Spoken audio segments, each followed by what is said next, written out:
Kita ini punya kolbu, jangan-jangan lebih keras daripada batu. Nabi mengatakan, jika engkau mengucapkan salam kepadaku, aku pasti membalasnya. Arudda alaihi salam, aku pasti membalas salamnya. Hadis Abu Daud. Terasa nggak dijawab oleh Rasul? Gimana taunya kalau jawab salam itu ada? Ada ilmunya. Tanda Allah hadir disebut namanya, surat Al-Anfal ayat 2. Idza dzukirallah wajilat qulubuhum. Disebut nama Allah, bergetar kolbu. Tanda Rasulullah hadir jika diucapkan salam. Taqsya'irru minhu juludul ladzina yakhshawna rabbahum. Rasulullah itu adalah hakikat Al-Quran. Sayyidatuna Aisyah ditanya, masih ingat hadis masyhur? Semua kita tahu hadis ini, cuma hakikat hadis ini kita lupa. Apa kata para sahabat kepada Sayyidatuna Aisyah atau murid-murid Sayyidatuna Aisyah? Wahai ummul mukminin, apakah akhlaknya Nabi Muhammad sallallahu alaihi wasallam?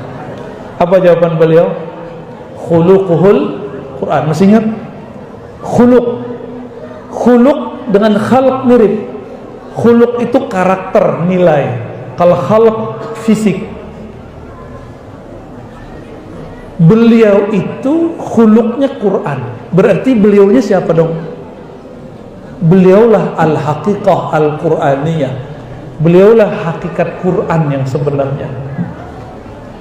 Maka jika di sini ada anak-anak tahfiz, pasti pernah dengar hadis ini. Orang yang hafal Quran ya'ti yaumal qiyamah syafi'an lahu.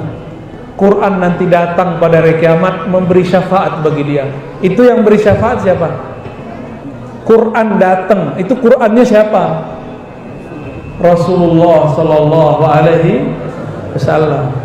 Tapi kalau orang tidak bersanad, dia tidak punya guru mursyid, kiai, mukri, Rasulullah datang, dia bilang, oh bukan ente, yang datang Quran bukan ente, karena dia nggak punya sanad. Dia kira nanti Quran datang, yang dia bayangin Quran itu ini bukan Quran, ini namanya mushaf, lembaran-lembaran kertas. Quran bukan itu. Ini cuma menunjukkan hakikat Quran. Karena dia menunjukkan hakikat Quran, kita hormat. Coba antum nih, berani nggak foto kiai ditaruh di bawah diinjak? Berani nggak? Nggak berani. Sama. Tapi itu kiai ya yang difoto itu? Itu kiai apa foto kiai? Coba nih, ada nama Nabi. Nama Nabi Muhammad, berani nggak taruh di tong sampah? Mau jadi waliullah nggak? Mau jadi waliullah nggak? Beneran? Jangan pernah taruh kitab tulisan apapun di kaki atau di bawah di lantai. Makanya santri ini beberapa naruh kitab di lantai. Bener ya? Ngaji taruhnya di bawah. Masa Quran, kitab-kitab yang ada isinya Al-Quran itu taruh di bawah? Di situ ada nama Allah. Wa rafa'na laka dzikrak. Ini dalilnya. Apa artinya? Coba santri terjemahannya apa? Wa rafa'na. Apa arti rafa'na?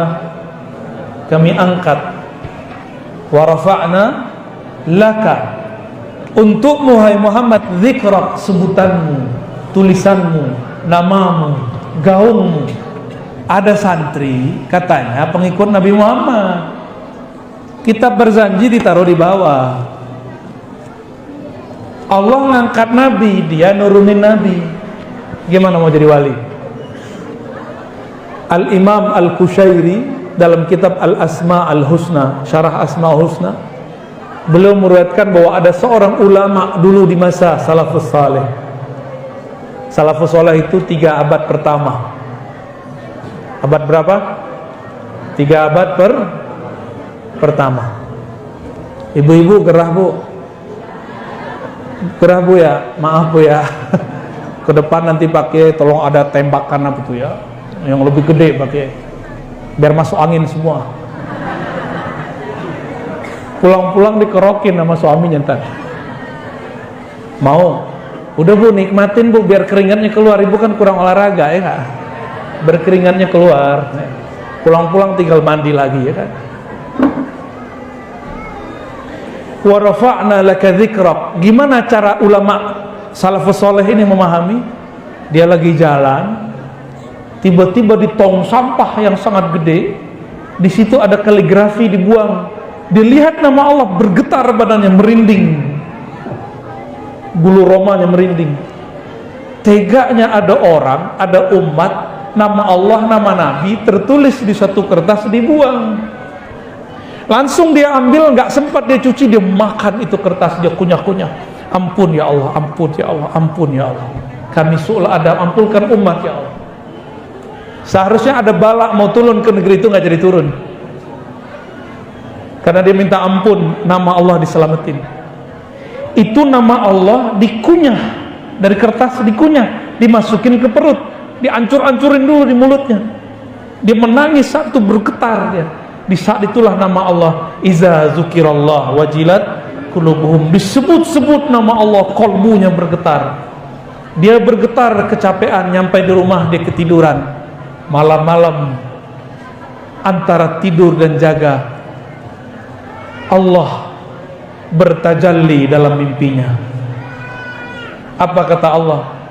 Wahai hambaku, karena engkau menghormati namaku, maka aku angkat engkau jadi kekasihku. Ya. Marhaban, marhaban.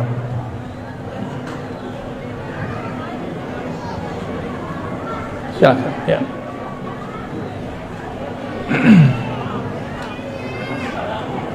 Assalamualaikum warahmatullahi.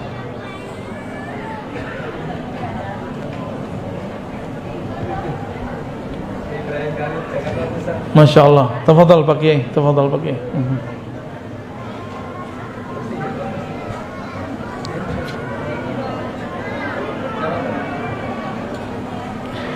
Oke, kita lanjut ya. Tadi sampai di mana? Orang diangkat jadi wali karena menyelamatkan. Nah, ini santri-santri habis nulis bismillah, kertasnya dirobek, dibuang ke tong sampah. Jadi wali Allah atau jadi wali setan? Nih, ini ciri-ciri wali setan itu nggak pernah hormat kepada nama Allah. Nanti antum akan ketemu silat di akhir zaman, silatnya Dajjal. Serius. Itu dia kalau ngelangkah, langkahnya membuat nama Allah. Orang yang nggak paham dikira itu hebat, tapi dia buat nama Allah pakai apa? Kaki. Sopan nggak? Dikira wali, padahal wali setan. Bukan waliur rahman, tapi walius syaitan. Hati-hati tuh, nanti udah mulai muncul nih silat begini. Saya udah ketemu, dia buat silat gerakan, langkahnya mim ha mim dal, tapi ditulisnya pakai kaki. Sopan nggak? Dikira wali, padahal setan. Udah mulai muncul ya, di banyak negeri udah mulai muncul. Itu sengaja tuh ya, wali-wali Dajjal datang, karena Dajjal itu sakti-sakti, pakai baju silat terus. Oh, ini silat apa ini? Pagar hati. Baik.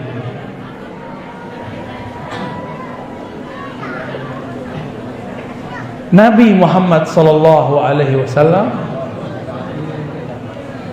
semakin dihina oleh orang, semakin tinggi.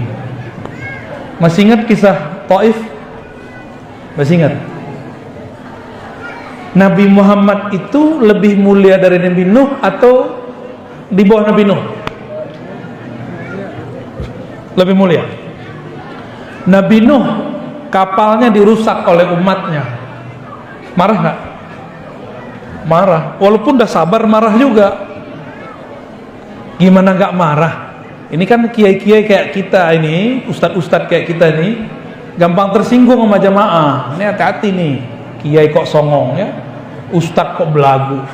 Nabi Nuh makan hati 900-an tahun. Habis buat kapal diwahyukan Allah, buat kapalnya di tengah darat, kan bingung orang itu. Jadi nabi-nabi itu dari dulu memang aneh-aneh. Maka antum kalau ketemu wali pasti aneh-aneh, yang gak dikerjain orang dikerjain sama dia.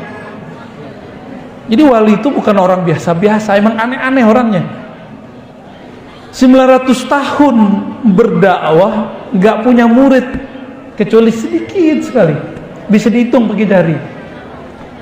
Kita baru sehari 2 hari tersinggung nyapa alam ya, nggak mau datang lagi kita. Susah, kita nggak dihargai di sono, gitu. Pak Kiai nggak mau lagi datang ceramah ke tempat yang kita nggak dihargai. Kita tersinggung, bener nggak? Banyak, termasuk aneh. Sama semua orang begitu.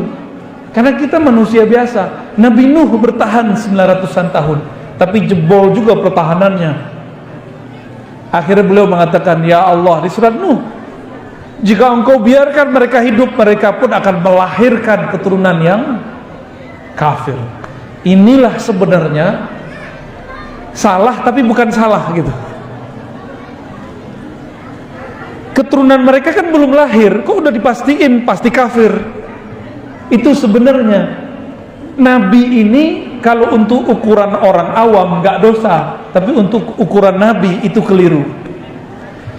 Keturunannya belum lahir, tapi Nabi Nuh ngomong jika mereka lahir, keturunan mereka muncul, pasti kafir kayak mereka. Baca surat Nuh. Ini sebenarnya sir. Bukan Nabi Nuh doa hancurkan umatku, itu biasa, tapi adalah su'uzonnya. Makanya Nabi Nuh merasa tidak berhak untuk memberi syafaat karena dia pernah su'uzon. Kalau menghancurkan umat wajar, udah 900 tahun. Ini belum lahir dia sudah katakan, ya Rabb, kalau lahir keturunan mereka pasti kufur kayak mereka. Nabi Muhammad tidak mau ulangi kesalahan itu. Umur beliau belum 60 tahun, tapi tuanya lebih tua daripada orang yang berumur 900 tahun. Apa kata Nabi Muhammad waktu dilempar orang Taif? Ya Rabb, fa innahum la ya'lamun. Mereka tidak mengerti siapa aku. Tolong jadikan keturunan mereka yang mengerti siapa aku, beriman kepadaku.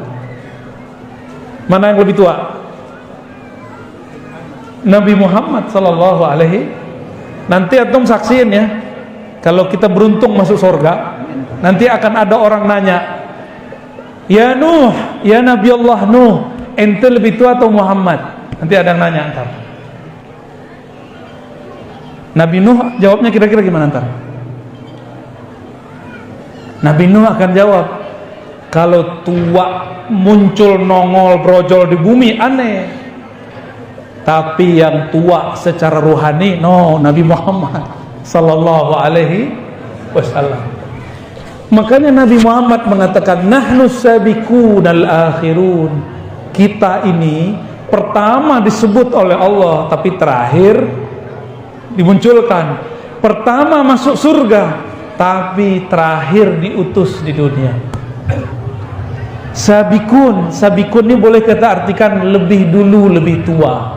Jadi muka-muka begini nih, muka-muka standar nih, ini lebih tua nih secara hakikat. Serius.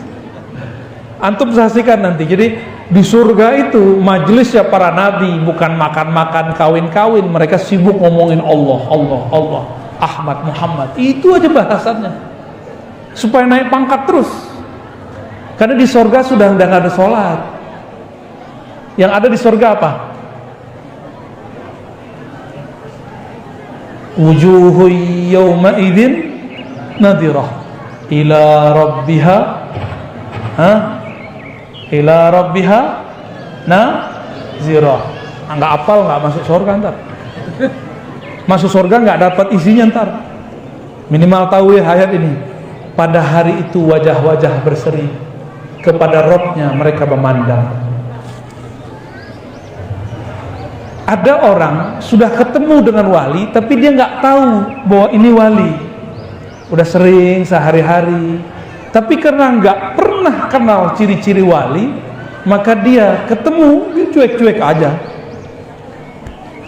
Abu Jahal, Abu Lahab masih keluarga Nabi, bahkan Nabi itu ponakannya. Tapi mereka nggak ngerti ini Muhammad Rasulullah atau Muhammad bin Abdullah.